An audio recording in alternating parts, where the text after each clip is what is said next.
on se prépare en tant que comédienne. C'est quelque chose de très privé et très individuel pour un acteur.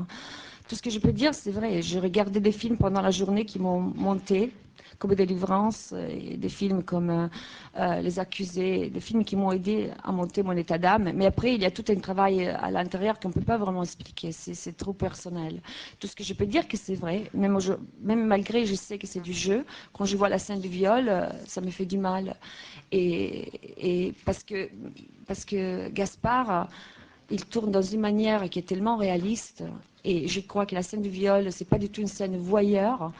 Et c'est ça que j'admire beaucoup de lui, dans le sens qu'il a posé sa caméra et il a dit, voilà, ça c'est un viol, point. Mais il n'y a pas de jugement à travers sa caméra. Par rapport au scandale annoncé qu'on a lu partout, tout d'un coup les gens commencent à critiquer ce scandale annoncé.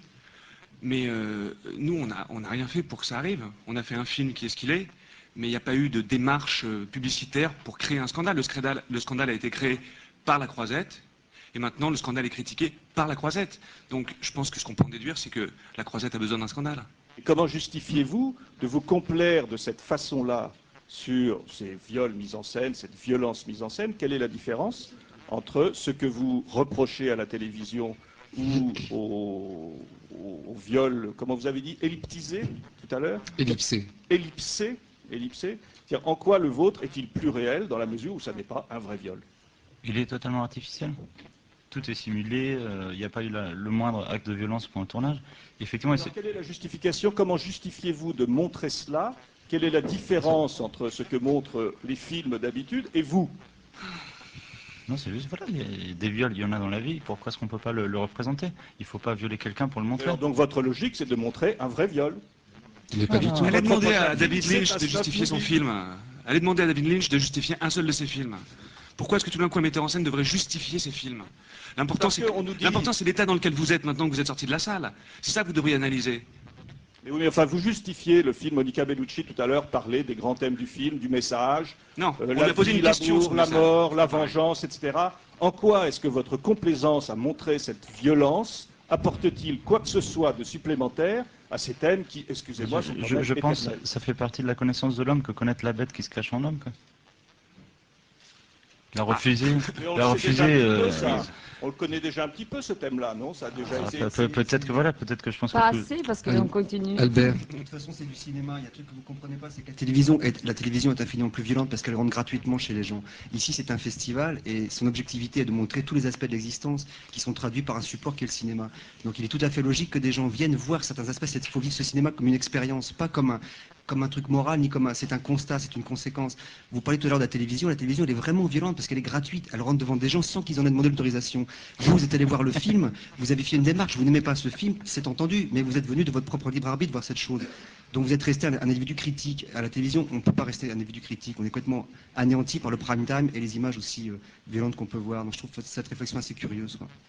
Et moi, je trouve que ce qui est vraiment important dans ce film, c'est la forme. La forme, c'est l'individu, c'est le style. Et l'atmosphère, Gaspard est un grand créateur d'atmosphère. Les atmosphères de Gaspard sont tout à fait remarquables. Il présenterait la météo qu'on reconnaîtrait une atmosphère de Gaspard. Mais vraiment, je le pense. Et ce qu'il faut voir sur ce film, c'est tout le travail d'image, de son, de filtre, de pompage d'images, de tout l'univers sonore qui a été mis autour. Moi, je trouve ça vraiment remarquable.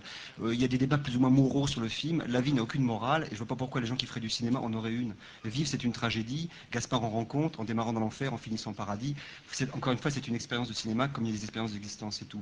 En réalité, les plans séquences, des fois, c'est des vrais plans séquences. Des fois, ils sont faits de 60 petits bouts qui ont été liés les uns aux autres, surtout dans la séquence initiale du rectum. Mais même, par exemple, la séquence du viol de Monica, il y a un moment où la caméra pointe vers le haut et on revient et c'est une autre prise. Et tout ça, grâce au fait que le film a été tourné en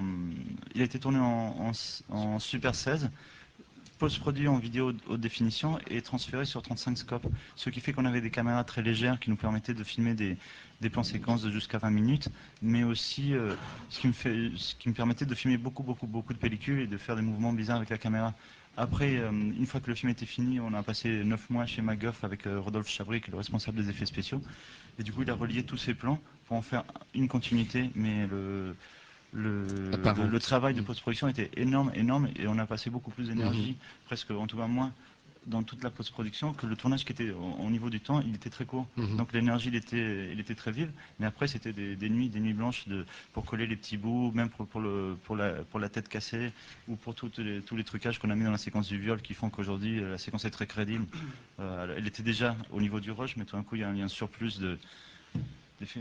On est l'exposé ou... Oui. Parce que même le sexe du violeur n'existait pas dans la prise parce que la braguette était fermée. Du coup, ça, c'est une idée qu'on a eue. On a rajouté une image en 3D.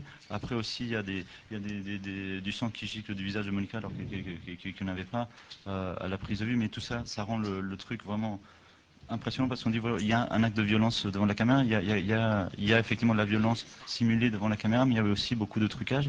Quant à tous les plans qui s'enchaînent, etc., voilà, aujourd'hui le film marche d'une manière conceptuelle parce que la technique a permis, la technique et la volonté des gens a permis que le film ressemble à ça.